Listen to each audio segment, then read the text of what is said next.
welcome to She Thinks, a podcast where you're allowed to think for yourself. I'm your host, Beverly Hallberg, and on today's episode, Erin Hawley joins us to talk about the highly anticipated case before the Supreme Court, Espinoza versus Montana.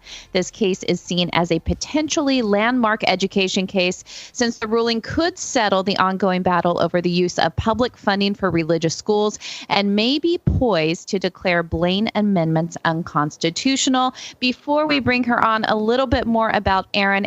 Erin Hawley is the Senior Legal Fellow for the Independent Women's Legal Center and a Senior Fellow at the Kinder Institute for Constitutional Democracy. Her research interests include the separation of powers, federal courts, agricultural law, and administrative law. Her work has been published in numerous top law journals, and she is a frequent national commentator on legal issues. Erin is a former clerk to Chief Justice John Roberts and has litigated extensively before the U.S. Supreme Court.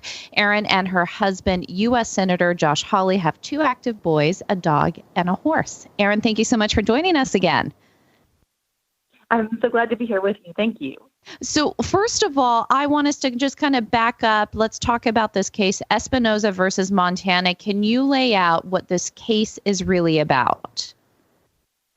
Absolutely. And I loved your summary at the beginning here, because I think this case does have the potential to sort of be the linchpin that either supports or destroys much of public school choice in our country. And the reason for this is, if you look at the Montana Scholarship Program, what Montana has done here, there's no question that it complies with the federal Constitution and the law of separation of church and state. So what Montana did was they said, we would like to establish a scholarship program. There are a number of schools, children in Montana who would like to attend a private school, but we realize that many families are not able to afford this on their own. So they have the scholarship program where donors can donate to the scholarship fund. Donors donate, they receive a tax credit, and then scholarships are given to parents who choose where to send their children. And this is really important. The state is not directing funds to go to a religious institution. Rather, the state sets up this program, donors donate, which is their own private choice, and then parents choose which schools to send their children to. So in this instance, you've got 3 families. One of the moms, Kinder Espinoza, as a single mom, she works 2 jobs. She's a janitor at night and wanted to have the opportunity to send her 2 girls to private school and relied on the scholarship program. But the Montana Supreme Court, as you indicated, struck down the program under what's known as a Blaine Amendment. And for Blaine Amendments, I know that these are highly controversial. They're provisions that 30-some state constitutions where they forbid any state entity from making a direct or indirect payment or aid. Tell me about what the future of Blaine Amendments could be depending on this decision. So I think in order to look at the future of Blaine Amendments, we also have to look at their history. And Blaine Amendments came their heyday was in the 1870s, and they were pushed by a senator from Maine, James G. Blaine.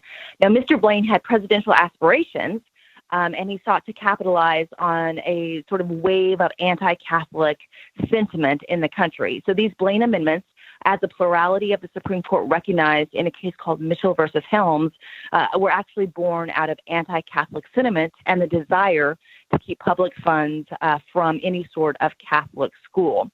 So that's their sort of odious background. And why this case could really matter is because, of course, our First Amendment has 2 provisions. You've got the anti-establishment clause that creates the wall of separation between church and state. But we, of course, also have our free exercise clause. And what is unusual, permissible in some circumstances, but unusual about Blaine Amendments is that they go above and beyond the federal Constitution. So they sort of build additional bricks on the wall between the separation of church and state.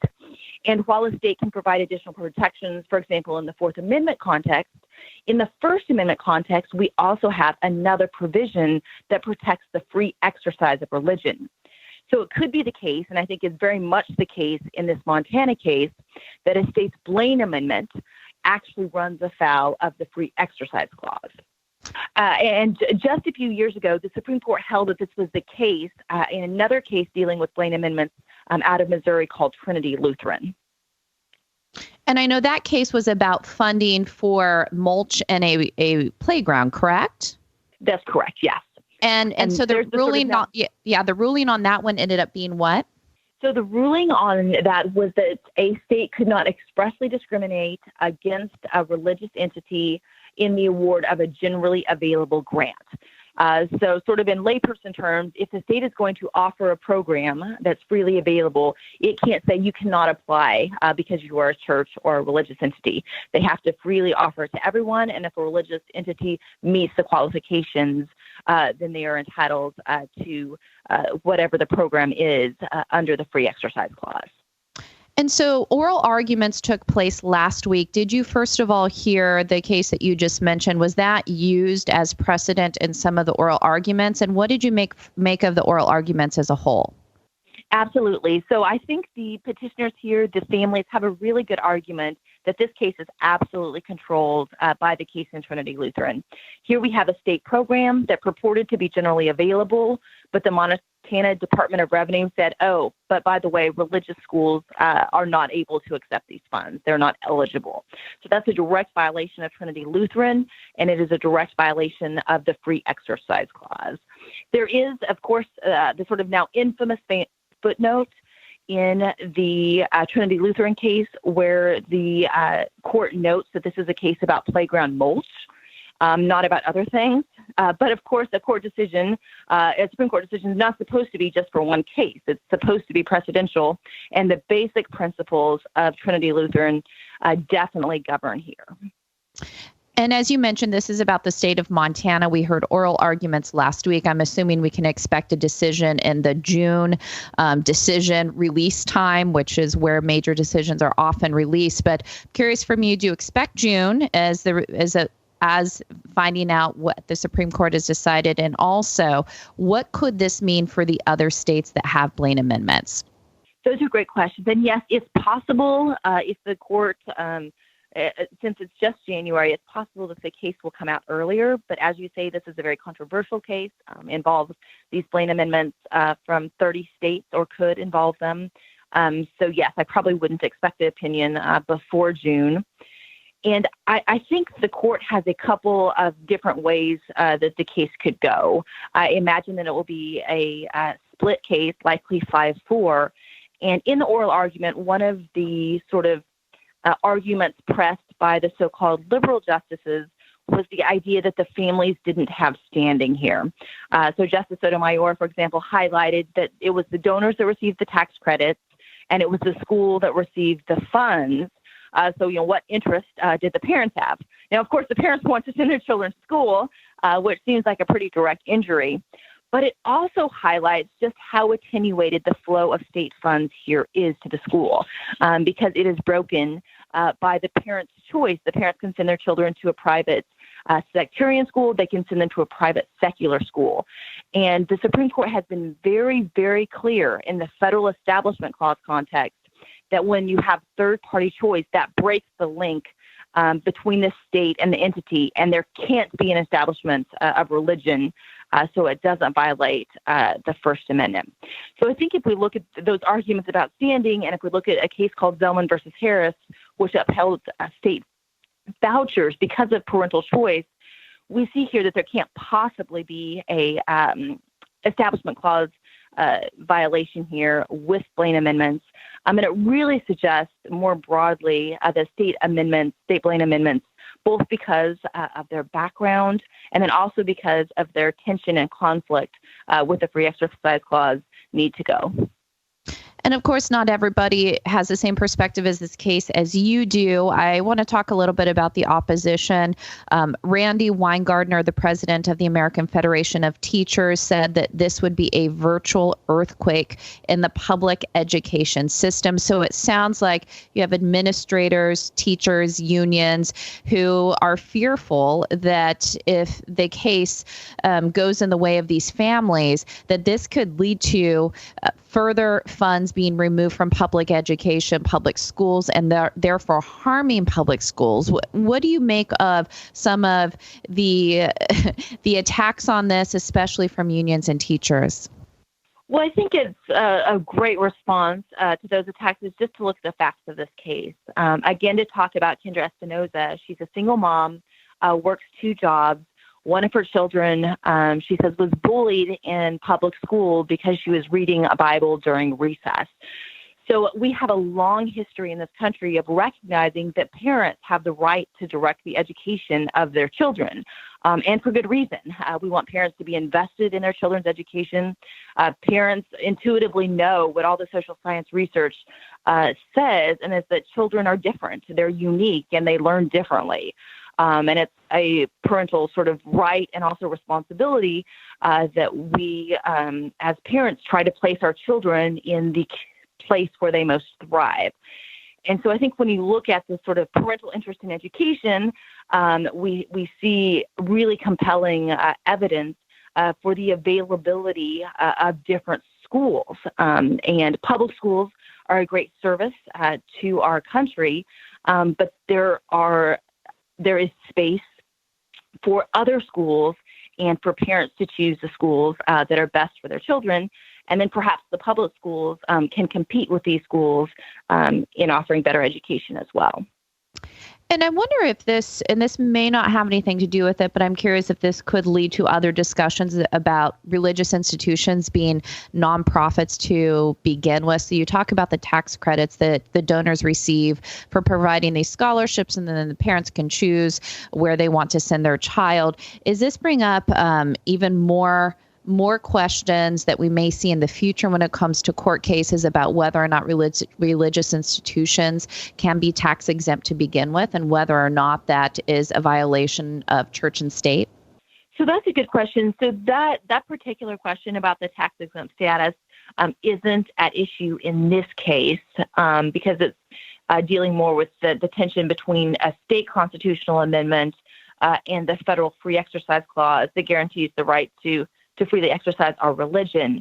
But it is true, as you suggest, that there has been pressure and different arguments made by those, especially on the left, that churches and nonprofits really aren't entitled to this tax-exempt status. And one of the arguments they make, as you say, is that this violates the establishment clause because it's a separation, because of the wall separation between church and state. But if we look at these cases like Zellman, I think what Zellman tells us is that when private choice is involved, that breaks the link and you don't have an establishment of religion problem.